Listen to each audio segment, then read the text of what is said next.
217 stab wound.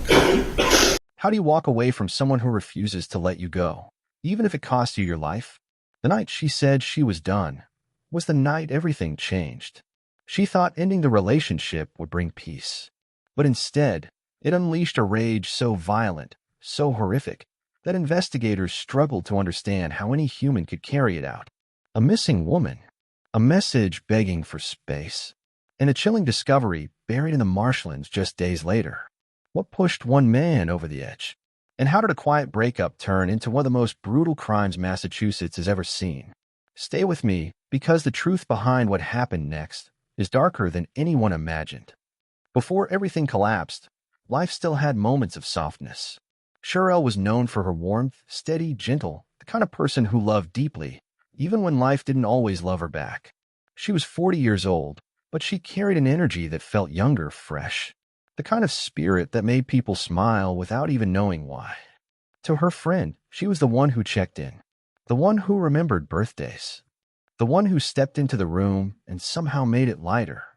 She worked hard, loved harder, and like anyone trying to build a life, she carried dreams, quiet dreams, simple dreams. She wanted stability, peace, a home where she could breathe. And for a time, it looked like she had found that peace, or at least something close to it.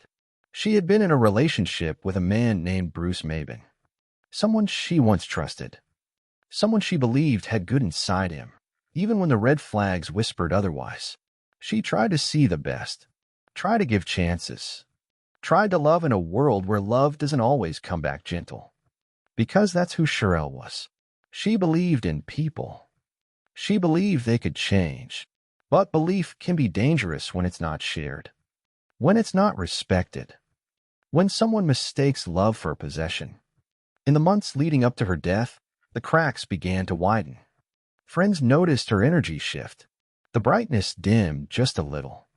That warm spark behind her smile sometimes flickered behind worry. She confided in a few people quietly, almost apologetically, that she didn't know what to do anymore. She didn't know how to fix things. She didn't want to give up, but she didn't want to keep breaking either. Bruce was becoming unpredictable. The tone of his messages changed. The silence between them grew louder. Arguments that started small would spiral. There were moments where the air felt heavy, charged with tension. Moments where she wondered if she should have walked away earlier. But walking away, that's not easy. Not when you care. Not when you've invested time, emotions, pieces of yourself. Still, something in her knew. The relationship had become a place where her peace was dying, and peace mattered. Peace was worth fighting for. So she made a decision. She told Bruce she was done. Those words done, simple, clear, steady, were the moment the tide shifted. The moment the story left its familiar world and crossed into the unknown. For most people, a breakup is painful, yes. Heavy, confusing, emotional. But for Bruce, something else stirred. Possession, rage, fear of losing control. A storm that had been building long before Sherell said the words out loud. In the days before her disappearance, there were warning signs, real, frightening signs. Incidents involving threats, uninvited entries, moments where she felt unsafe in places she was supposed to feel most secure. She texted a friend, "I'm done with him," and it wasn't said lightly.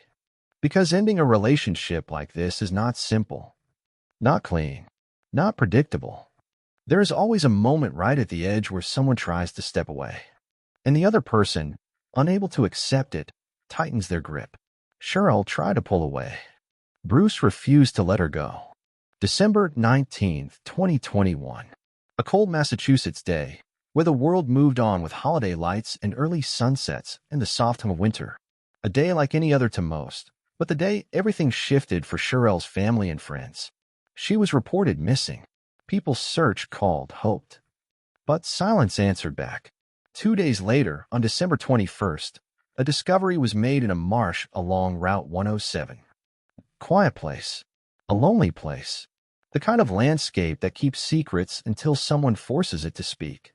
When authorities found Sherell, the truth of what had happened came into brutal focus. She had been stabbed 217 times. 217. A number that doesn't just represent violence, it represents obsession, unrestrained fury, a human storm unleashed. It wasn't an accident. It wasn't a moment of confusion. It was rage, targeted and intentional. A woman who just wanted peace met the kind of violence no one should ever know. When news reached her loved ones, the world fell apart. Lives cracked open. Hearts shattered. Questions formed in the places where hope used to live. How could someone do this? Why? Why her? What could have possibly justified that level of brutality? But evil doesn't offer explanations. It leaves scars. It leaves voids. It leaves families begging for answers that will never be enough. And yet, the story didn't end in the marshland. The search for justice began immediately. Detectives followed the evidence. Prosecutors built the case. Witnesses came forward. Messages were analyzed. The timeline brought into focus. The truth was undeniable. Bruce Maiben was arrested and eventually stood before a jury. For 3 years, Sherell's family carried the weight of the unknown. They faced holidays without her, birthdays without her, empty chairs, silent phones, memories that hurt to hold but hurt more to let go. Then, in November 2025, the verdict came. Guilty. First-degree murder. No hesitation. No ambiguity. No doubt. Bruce was sentenced to life in prison, without the possibility of parole. A sentence that doesn't bring Sherell back. A sentence that doesn't heal the wounds. But a sentence that matters because it acknowledges the truth. Because it recognizes the magnitude of the loss. Because it says, what happened to her mattered. Her life mattered. But the courtroom moment that stayed with everyone wasn't the judge's voice or the legal terminology. It was her mother. You don't deserve to be walking here. You will get what you deserve because God don't like ugly. I hope you rot in hell for what you did. Earl Garner. A woman forced to survive the greatest pain a parent can endure. When she stood to give her impact statement, the entire room held its breath. Her voice cracked, but her words were powerful. They came from a place no one wants to visit. A place of grief that sits deep in the bones. She spoke directly to the man who took her daughter's life. Directly to the one who turned love into horror. Directly to the person who stole everything from her family in one unthinkable act. And in that moment, her courage filled the room. There is something profound about a mother's strength. Even when shattered, she stands. Even when broken, she speaks truth. Even when robbed of what she loved most, she fights for justice. Her presence was the heartbeat of that courtroom. Because justice isn't just a verdict, it's a voice. It's the courage to stand in front of the person who stole your world and say, you didn't destroy her memory. We won't let you. In stories like this, there is a temptation to paint people in extremes, to divide them into saints and monsters. But real life is more complicated. Sherell wasn't perfect. She was human. She had hopes. She had flaws. She made choices like all of us. And Bruce, he didn't wake up one morning and suddenly become violent. Patterns built over time. Control, insecurity, fear of abandonment, these things don't erupt overnight. But none of that excuses what happened. None of that reduces the cruelty of 217 stab wounds. None of that softens the devastation left behind. What it does do, though, is reveal something deeper about the human experience. Love is powerful. Attachment is powerful. And when twisted, it can become something unrecognizable. This story could have been different. She could have walked away safely. He could have chosen peace. Someone could have intervened earlier. Red flags could have been taken more seriously. But tragedy is often a chain reaction. One missed sign here, one ignored warning there, one emotional storm brewing beneath the surface until the moment everything breaks. The moral of this story isn't about fear. It's about awareness.